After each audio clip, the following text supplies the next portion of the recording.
Thank you so much.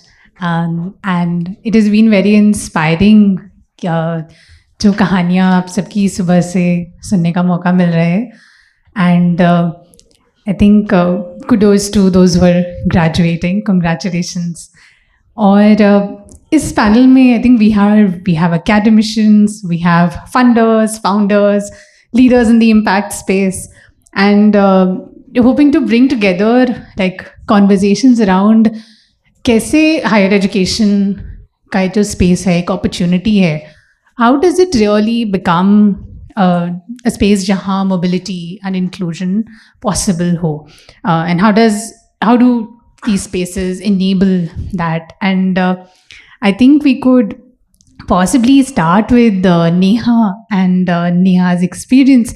Neha is at Vidyashilp University, and I think just drawing on from what Jean and Uncle were talking about, would you want to reflect on how, in your experience of being in a higher education institute and also developing an expertise in psychology, how would you think of this space or an opportunity to really become a space for education and not just schooling? So if you would want to reflect on that. So as the major topic that we are going to talk about is inclusion. And during my second year, I had this opportunity where I did a research with all the Karta scholars on the topic of what issues and challenges they face during this transition from like school to the university. And there were like multiple things that came out as one of the students, as one of the Karta student. Even I have experienced the same things. One of the things is that when students from these backgrounds go to the colleges, the academic space is very different, because there are like classes that are discussion based, that are like very critical, and we are used to the textbook learning. When we talk about the backgrounds of the people, there are students who have already done researches, there are students who have attended conferences, and we have never been outside the classes. So that creates a lot of gap between the students. And again, when we talk about language, Karta students mentioned that they always feel judged regarding their grammar, accent, and vocabulary. When we talk about Gen Z, the Gen Z that we see on social media is very different from the Gen Z in our villages. They don't know what is the meaning of ISTG, what is the meaning of NGL, what is the meaning of using period after every conversation. They don't know these things because we have never been that kind of Gen Z. We have always been the generation who was struggling for the survival, who was struggling for the better opportunities. So like even the smallest things, when we talk about the way you dress up, the way you speak, even the smallest things as the references of movies or the music preferences, it differs a lot when we talk about so-called privileged students and the students coming from the background like us. And one of the students mentioned that at university, okay, I know that there are students, they have a different life. But when I see my food plate, there's dal, rice, roti, sabzi with a dessert. And what comes to my mind is like, I'm just guilty that मेरी family को वो 3 वक्त का खाना भी ढंग से नहीं मिलता, and I am like having this feast. And that is very heartbreaking because the difference is very significant. And then again, another thing that a student mentioned that I guess all of us can relate.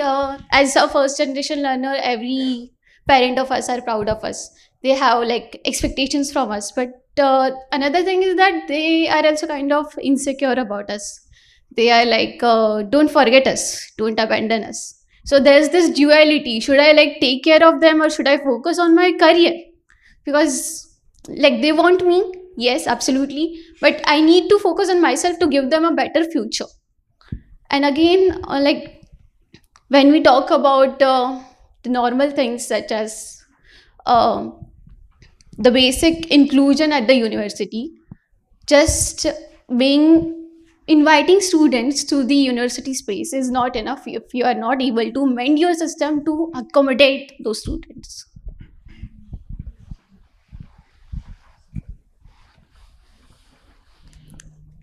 Thank you so much, Neha. I think that was extremely profound, and thank you for sharing that with so much honesty. And I would like to invite Sukanta and to also reflect on, say, your experiences on the field, and what are things जो आपको बहुत worry करता है, what are realities that worry you, and which are those 2-3 things. I know we are shifting from a very personal experience to understanding of social inequalities. What are those 2-3 things जो बहुत ज़रूरी है to enable what Neha is pointing to in terms of saying it's just not enough to do this? तो वो कौन सी 2-3 चीज़ें हैं which are very very important and may often get missed?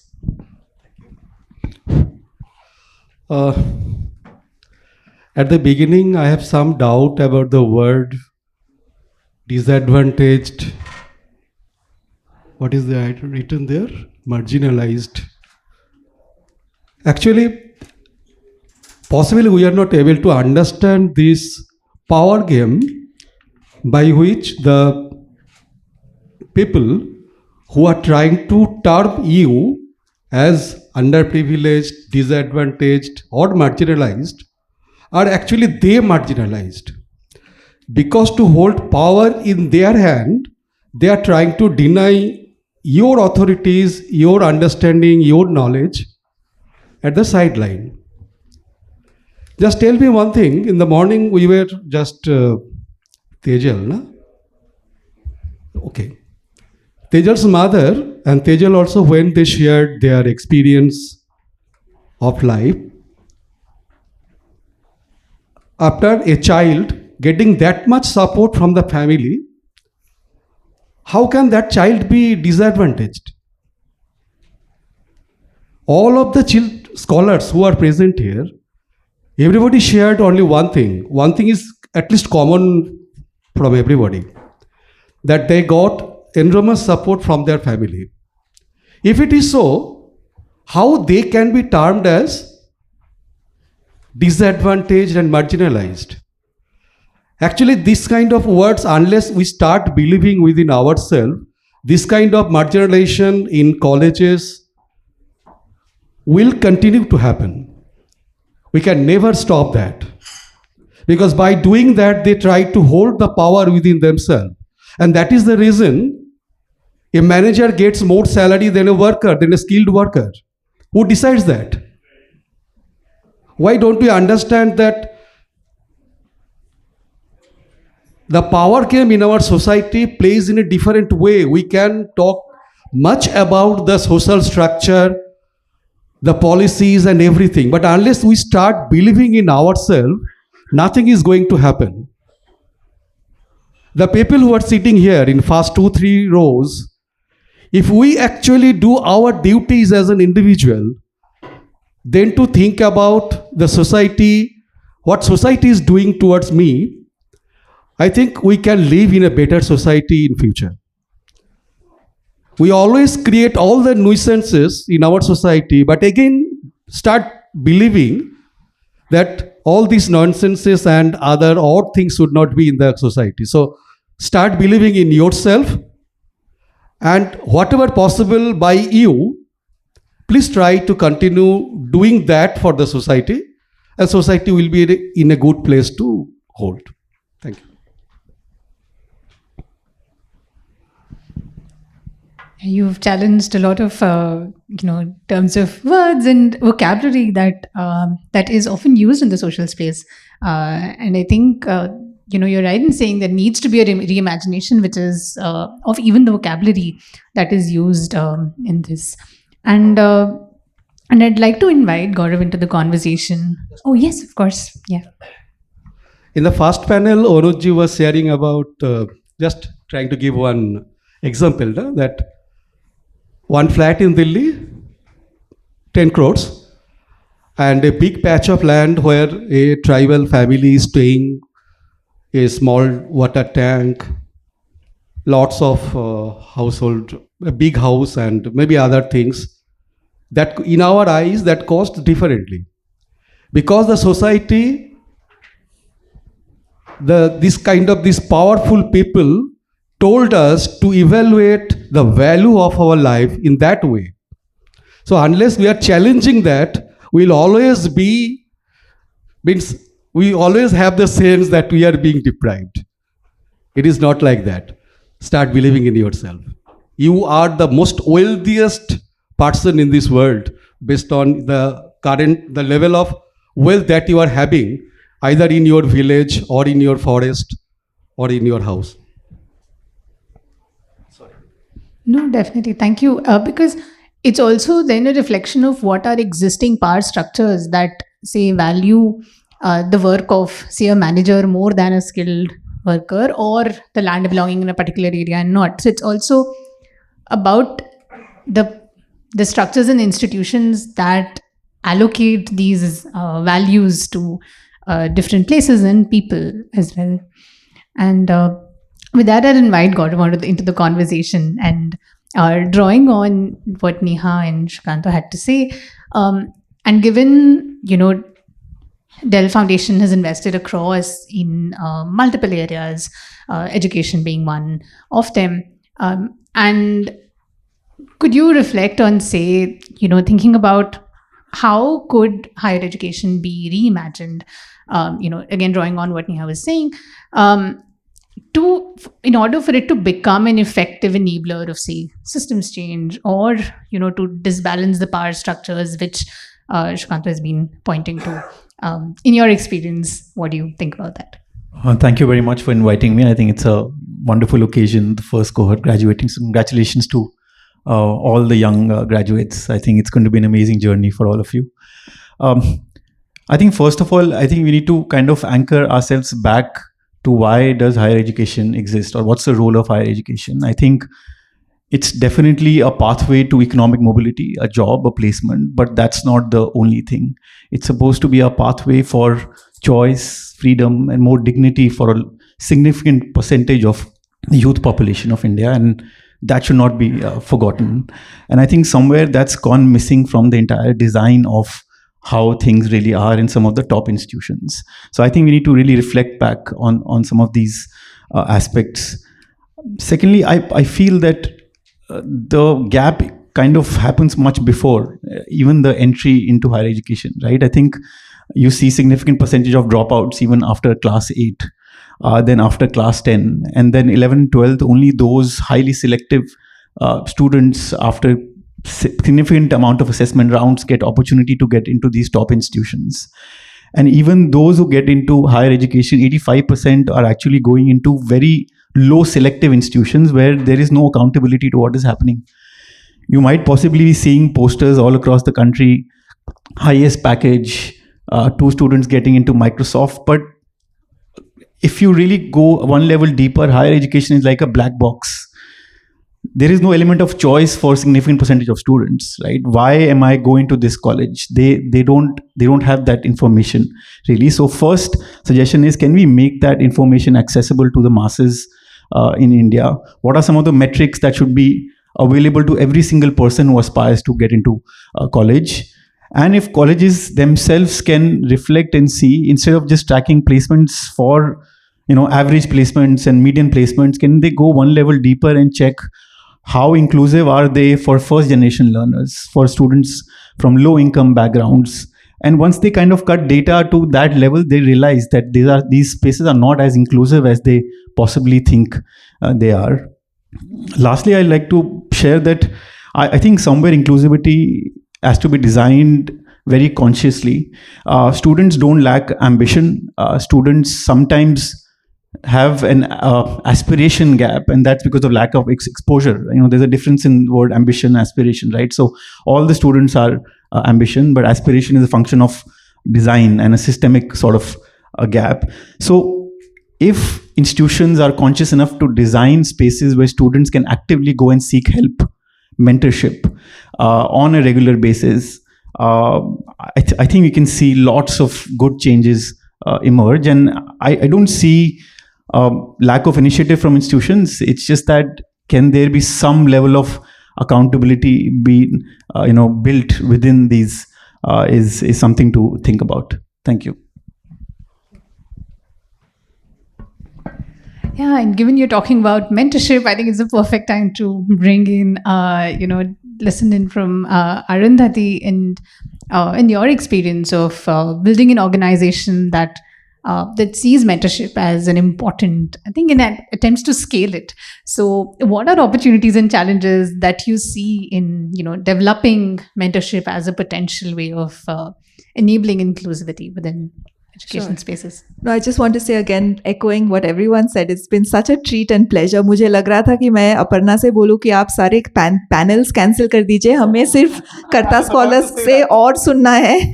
अगर वो हो सके, आपको लग रहा है कि हम लोग यहाँ आए आपसे बात करने के लिए, but actually हमें आपसे सुनने के लिए हम लोग आए हैं. तो I really want to appreciate the entire the efforts that you all have put into your own self-development and transformation over the 4 years. It's incredibly apparent to all of us, and most of us are thinking of what we did in our undergrad and realizing we didn't do as much as all of y'all. So really, really congratulations. I think that, yes, please, to all of you. I think this, I want to pick up from what Gaurav said, which is this idea that I think tertiary education, higher education has always been seen as this gateway to the job market, right? And that sort of hyper focus on it is often what is, it mirrors in all the enrollment ratios. You're going from 100% almost, if you believe the stated records, to 70% to then about 30-35%, right? So it's almost assumed that this now should be the funnel where we start seeing the return on investment in education in regards to jobs and that value immediately, right? And that doesn't account for two things that I think is evident and apparent. One, all the gaps that young people come to higher education with, leaving learning and skills aside, I think the lack of self-development, the opportunities to really think about what education should mean for them, and especially as they're thinking of maybe often the last stage before they have to enter the world of work, what does it truly mean for them? That there's a significant gap because it's never been addressed. The second thing is just taking stock of the labor markets today, right? And the amount of immense transformation that's happening in that, and how that's turning on its head any notion of a career. What does a first job look like? What careers are stable? I have often studied from the time I've been in kindergarten for maybe a job in engineering, and that job doesn't even look like it exists anymore. So that significant turmoil is also a second immediate reality today, right? In the context of these two things, what we've seen that mentorship really provides, and it's very interesting because we're often asked to design mentorship for the first objective, which is help students get the ROI and like catapult into careers.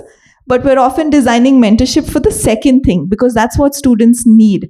That actually a space that can allow them to absorb that immense uncertainty and all the challenges of being in this final stage of education and trying to make sense of your life.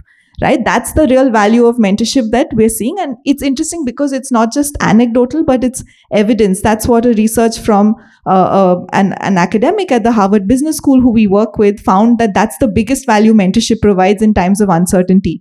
Something to cushion the blow, right? So I think the first design of mentorship, and so Mentor Together, the nonprofit that I have the privilege of working with many other young, immensely dedicated people on, tries to bring mentorship into the design of higher education, into the design of vocational education, and also into the design now of the transitions into work. We're first and foremost trying to solve for this way that you create relational spaces. And if an institution can start from first thinking of its own faculty, its own placement officers, and just trying to help them be more relational, there's ways to do it. But then I think the ways you can really do it, which maybe significantly expand the capacity of what mentorship is if you bring in intentional roles that take on mentorship roles, right? Great examples of all the stories we heard from the Karta scholars who said that I was probably one step before quitting or dropping out, and the first person I called was a mentor who was assigned to me from a non-profit or someone, and I reached out to them and I had that one access, right? So I think you can start to then extend the capacities of just traditional roles in the institution of faculty and others and start to think of who is playing the role of a mentor, first in a relational way. And then second, I'd say there is undeniable benefit to having a mentor also from a career sense. But it should be done without forgetting that mentorship is first and foremost a relational support that every young person deserves. Yeah, and you raise a very important point around even thinking about this parallel that has happened. It's almost considered as higher education equivalent to economic opportunities. And you see that a lot, especially in, say, IIMs, where some of us are from, where there's this strong correlation between the institute and expected economic returns. And then what is the purpose of higher education in terms of broader citizenship, etc. Also questions that then maybe mentorship has a way of bringing in. Yes, I mean, and again, I just felt so strongly listening to all the scholars speaking of all the internships and everything, because I also came into higher education, my tertiary education, with incredible privilege, having all the right accesses to universities. But the thing that I took away the most from it was access to a mentor that took me from studying business and finance to realizing that I was meant to be a social entrepreneur, right? And enough of a catalyst and a transformation in those 2-3 years that when I graduated university, it surprised my mentor that I was choosing to start a non-profit. And I was able to explain to him that often the role of a mentor is never to, you don't ever know the end destination for your mentee. You're just setting them off on a journey and they'll land where they are, right? And I would say, given the situation that no single employer is able to say how many young people they're going to employ today and provide any sort of certainty to the young people that we have that are actively looking out for their future, the best thing we can give them is all the sets of tools that will allow them to land where they need to be. I think that's the only promise that we can, we should hold ourselves true to. Yeah, and I think, Kishore, if you could also sort of bring in from, your experience with Tata Trust and say, you also work across the education, right from, say, primary to higher education. And in that, there are a bunch of enterprises and so on. And when you hear these conversations around uncertainty, need of mentorship, etc., how do you see organizations, and if there were things that you would wish organizations could work on who are working in this education space across, what would that be?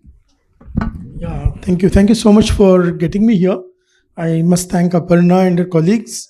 सबसे पहले सभी को फिर से एक बार congratulate करना है मुझे कि बहुत बेहतरीन तरीके से आप ग्रेजुएट हो रहे हो, और जैसे अरुंधति जी ने कहा, I would rather prefer sitting there, एक और सेशन हो जाए कि मैं स्टूडेंट्स की बात सुनूं, and I really mean that. ये सुबह का जो सेशन चल रहा था स्टूडेंट्स का वाज वेरी वेरी एंगेजिंग. तो before coming to the point, I would just like to start on a different note.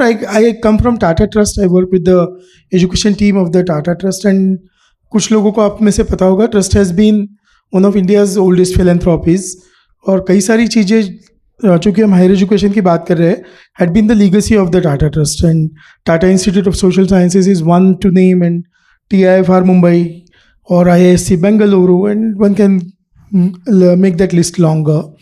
I'm also happy that I'm here as the founding partner of Karta Initiative. Karta Initiative की शुरुआत वहाँ से हुई, and Trust is continuing to work with Karta Initiative, and we're hoping that this partnership will strengthen over the years to come.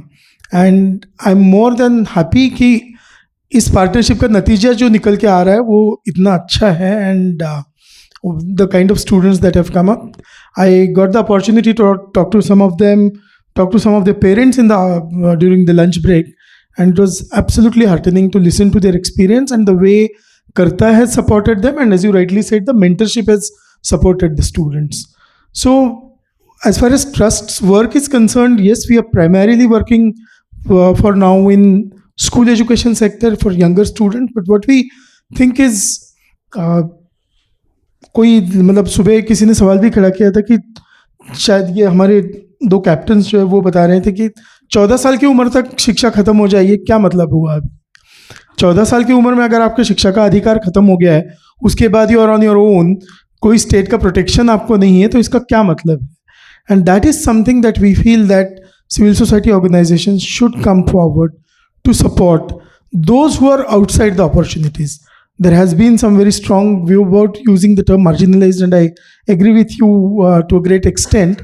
और इसलिए मैं बोल रहा हूँ कि सदियों से जो बच्चे इसमें बाहर रहे हैं या रख के गए हैं, depending on the way you want to put it, तो उन बच्चों के साथ अगर समाज को आगे बढ़ना है तो सिविल सोसाइटी ऑर्गेनाइजेशन का, कर्ता जैसी संस्थाओं का बहुत बड़ा एक योगदान उसमें रहेगा. That there is a support which is needed. As a part of my work I travel across India, across the length and breadth of India, और कहीं भी मुझे ऐसा नहीं लगता है, मतलब from the border schools of Punjab to the border schools of Tripura, कहीं पे भी आप जाइए, मुझे ऐसे बिल्कुल नहीं लगता कि बच्चे कुछ नहीं कर पाते हैं. I have to come across children कि जिन्हें कुछ नहीं आ रहा है, या there is some deficiency in terms of the academics. एक हमारा देखने का नज़रिया भी जो रहा है वो बार बार, भले ही वो अर्बन के कंपैरिजन में अगर रूरल है, नॉन ट्राइबल के कंपैरिजन में ट्राइबल है, अपर कास्ट के कंपैरिजन में लोअर कास्ट है, there is always a sense of deficiency. ये पूरा जो डेफिसिट मॉडल लेके हम चलते हैं, उसके चलते हमें लगता है कि मुझे जाके कुछ करना है, मुझे जाके कुछ देना है, मुझे जाके कुछ बनाना है, and then that is where the two way relationship really stops. So I would rather say that, you know, I would really appeal to organizations working with young students कि वो उनके potentials को लेके आगे बढ़े. Many of the students said कि मुझ में स्टेज डेयरिंग नहीं है, मैं सबके सामने खड़ा रह के या बात नहीं कर सकता हूँ या बात नहीं कर सकती हूँ. मुझे लगता है कि वो सिर्फ स्टेज डेयरिंग की बात नहीं है, अनजान माहौल में मैं खड़ा रह के बात नहीं कर सकता हूँ. That is how perhaps they want to say. मेरा जाना पहचाना माहौल होगा, मेरा अपना कल्चरल कैपिटल ही मेरे सामने होगा, तब मुझे बात करने में कोई दिक्कत नहीं होगी.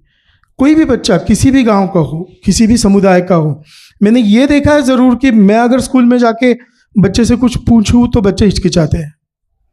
वही बात यूनिवर्सिटीज़ में भी होती है, आप जाके बात करिए बच्चे हिचकिचाएंगे, लेकिन वो अपने माहौल में है, अपने दोस्तों के साथ है, अपने समुदाय के साथ है, जो उनके परिचय की चीज़ है उसके साथ है. एक एग्जाम्पल मैं ज़रूर देना चाहूँगा. Being a student myself, a student of TISS Mumbai, I have seen a practice there. TISS Mumbai के जो अलुमनाई नेटवर्क है, और इसको अलुमनाई भी ना बोले, इनफैक्ट सीनियर स्टूडेंट्स जो है, सीनियर स्टूडेंट्स नए स्टूडेंट्स के लिए हर साल इंडक्शन कैंप्स चलाते हैं. और ये खास करके उन बच्चों के लिए जो होता है जो दूर दराज के इलाके से आते हैं. Not because they lack something, but they need to be brought to a certain level of expectation of skill sets. और इसके लिए 1 हफ्ता 10 दिन पहले इन स्टूडेंट्स को कैंपस पे इनवाइट किया जाता है. और TISS के सीनियर स्टूडेंट्स, और ये सालों से होता रहा है, there is no mandate given to anyone, there is no compulsion on anyone, but it has been happening for years कि सीनियर स्टूडेंट्स जो है वो जूनियर स्टूडेंट्स को, आप जो मेंटरिंग की बात करिए, वो प्रोवाइड कर रहे हैं even before the semester start, even before they are actually formally on the campus. 1 हफ्ता 10 दिन का वो काम होता है. So this kind of support is what our students need, is what I feel. There is absolutely no dearth of talent. There is absolutely no dearth of merit. Merit के बारे में प्रोफेसर सरीन ने सुबह भी बात करी है, so I don't want to repeat that. But what we want to happen is इस टैलेंट को इकट्ठा किया जाए, इस टैलेंट को अपॉर्चुनिटी तक पहुंचा जाए, या अपॉर्चुनिटी को टैलेंट तक पहुंचाया जाए. It's the two way process again. ऐसे नहीं कि अपॉर्चुनिटीज़ कहीं है. Somebody said very interesting thing कि मैं पटना से आया हूँ, अब मैं चाहता हूँ कि 10 साल के बाद या 20 साल के बाद बार बार लोग बिहार छोड़कर बाहर ना जाए, सारी अपॉर्चुनिटीज़ वहाँ भी मिलनी चाहिए. I really respect that kind of dream. अगर ये होता है तभी that the entire problem of migration in India is also a problem of the kind of model of development that we have chosen. अगर हर चीज़ आपको आपके परिवेश में मिलेगी तो आपको कहीं जाना नहीं पड़ेगा. And it's absolutely difficult to live your loved ones. आप अपने माँ बाप को छोड़ के, अपने घर वालों को छोड़ के कहीं दूर जाए, कहीं अनजान जगह पे जाए, ये 18 साल की उम्र में तो बहुत बड़ा चीज़ होती है.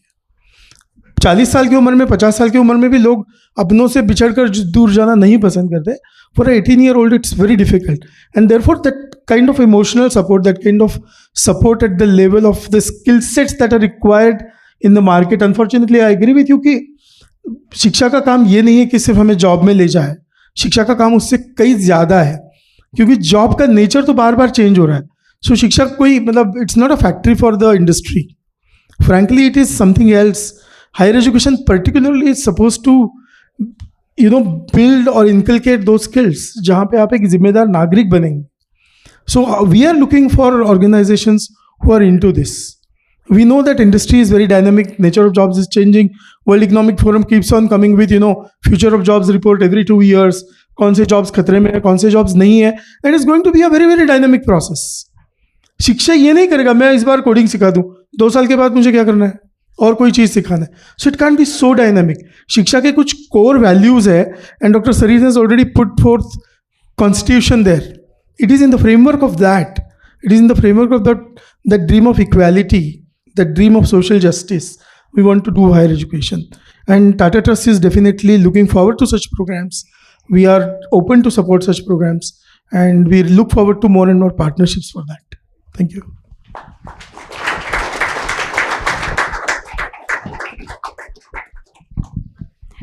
And we have Ammel, the insider of the higher education institutions. So Ammel, when you listen to all of this and also your own experiences, could you point to what are major barriers to inclusion within the university? And what are interventions that maybe you've already implemented and some that you think are definitely important to be there within a higher education space?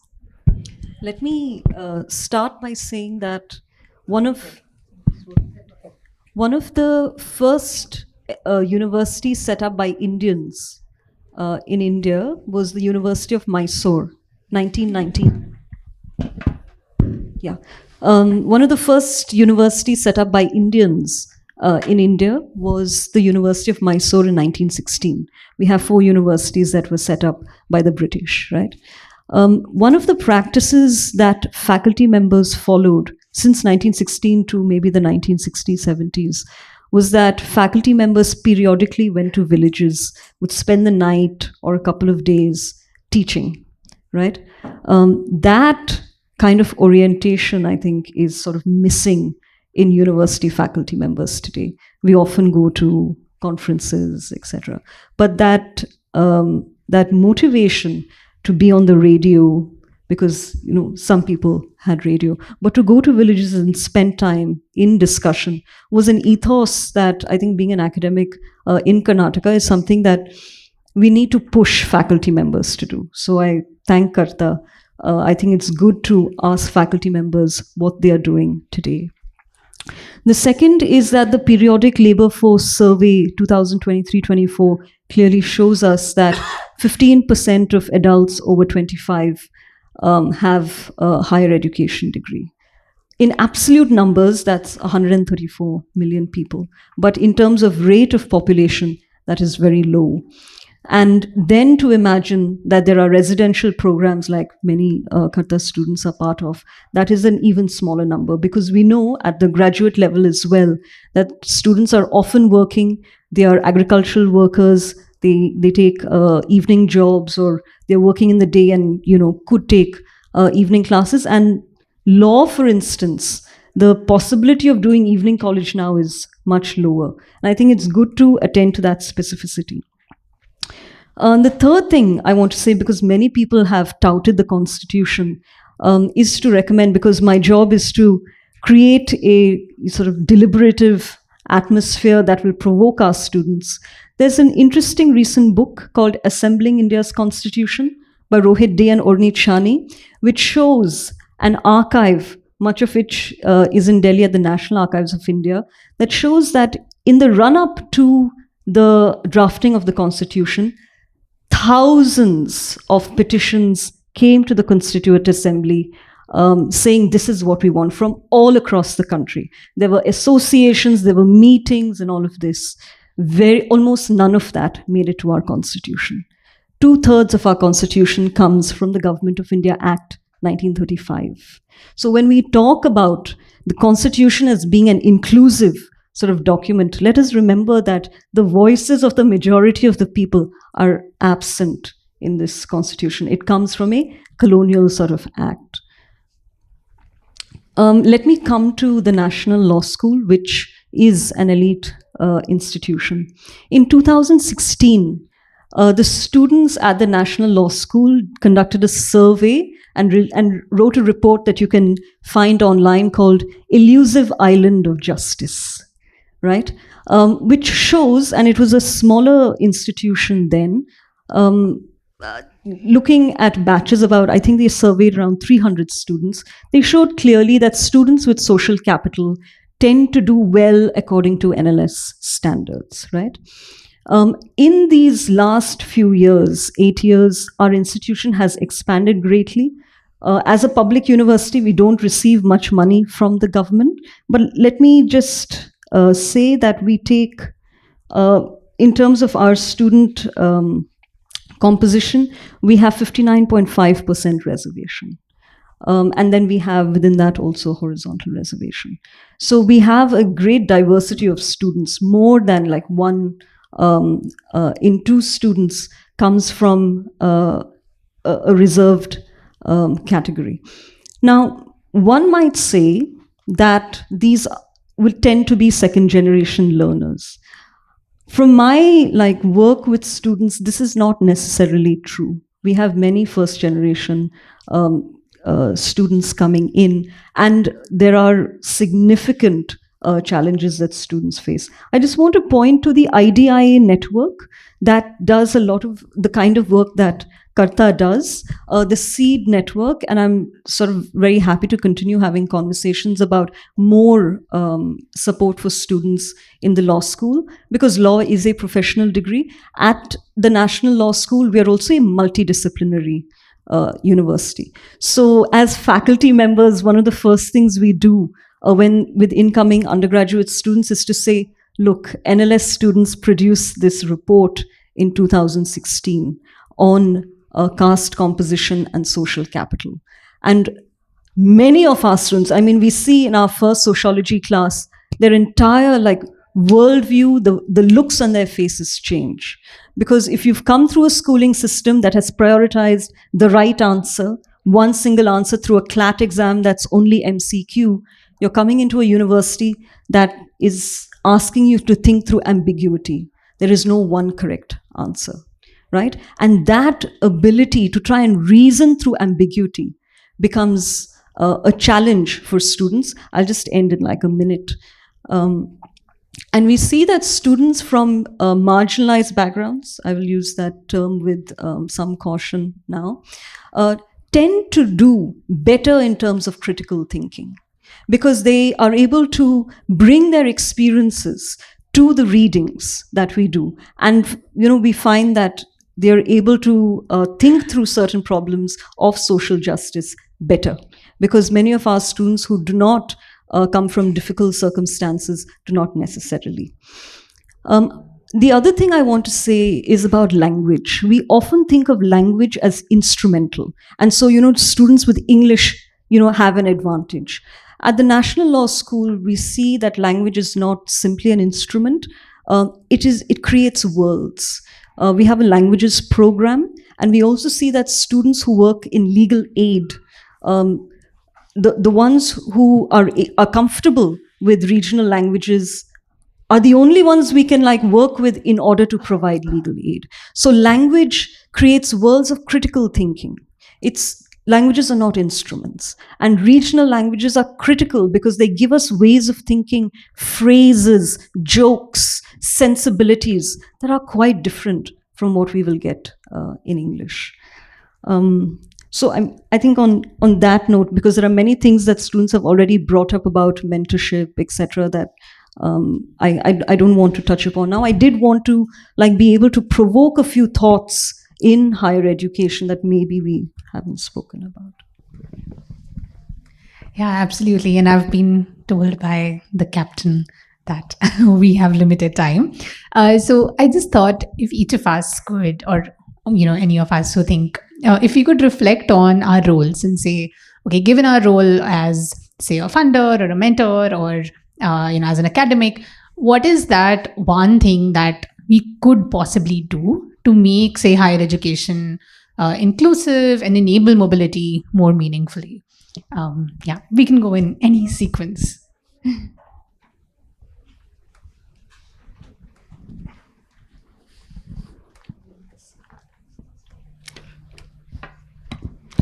I am from an implementation organization. Vikas is not a funder. What we want to do is building aspiration of children of all the communities we are associated with. I'd say bringing a social justice consciousness to students in higher education is really important. I think it's rare also today, and to have teachers who work closely with students to this relational aspect, that we are able to, since we are occupy positions of authority, that we are able to move beyond that authority to create relationships with our students for this consciousness is important. See, one of the things that really lacks is how we communicate with all stakeholders, and particularly with the governments these days. In case of higher education, the government space is really getting hollowed. I mean, colleges, you have colleges and universities where the only phenomena that is constantly happening is retirement. People superannuate and there are no recruitments happening in that. So if that is going to continue for within 2 decades, I suppose the colleges will be completely on ad hoc basis. And if that happens, the first blow is again going to come to the most marginalized, the most poor, the poorest of this, the one at the bottom of the ladder, whichever ways you want to put it. So some research in our context and very strong research-based advocacy, that is something that we really need to look at, because I know that numbers don't tell you all the stories, but we are so driven by numbers. We really do need those sometimes, and we need to have so many mirrors in front of us to look at all the time. I'll second, just add on to that before I state my real point, but in one of our government partnerships, it feels the whole year we're just waiting for the college to function correctly. That it does feel like that. It's a waiting game. The mentoring program is ready to start, but we're just waiting for the roster of rotations and appointments to happen. So, and if we're waiting, we're just wondering what the students are doing, right? So I have spoken a lot from the perspective of the college and the students and the faculty. I think in terms of the wish that what role we'd like to play, we're often intermediating between, yes, governments, colleges, and then as a nonprofit again with CSRs and volunteer groups. One of the things I'd like to say is that from that social mobility, economic mobility perspective, is that most often our projects are being supported by CSRs and others, but their hiring teams are rarely looking at the students from these programs and equally considering them in their pipeline. It's taken us very long, and a lot of CSR champions only who then have to go and convince their companies saying, these are young people who deserve a chance. Don't just go to all the elite institutions every year to just do your hiring, right? And almost every Karta student, if you speak to today, they will say they want internships, they want opportunities, and it's difficult to get them from the traditional placement cells. So I think the opportunity that I'm hoping we can do more is to just fight that fight inside companies to say that you have to be thinking better around how you hire. Hiring at the tertiary education system is like Hunger Games of like elite, and let's just go and build our brand and really not give those a chance who we need to give a chance. I think as a philanthropy, the few things that we try to do, I think one is to bridge foundation learning and numeracy gaps at the school level and the life skills gap that currently exist at a massive scale. I think second is to enable access for much larger student population to the top universities in India, whether it's through test preparation, through scholarships.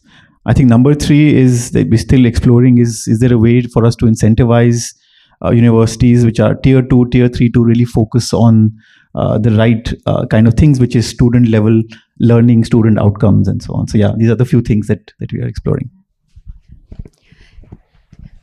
So many of our Karta scholars mentioned that working with NGOs and like working at the ground level, help them to understand the real India. So same way, if we see the students who are coming from different backgrounds, who are discovering, figuring out, trying to fit in the university space, maybe being empathetic and trying to understand them might help a lot. Yeah, that's an excellent note to end on. Thank you, Neha.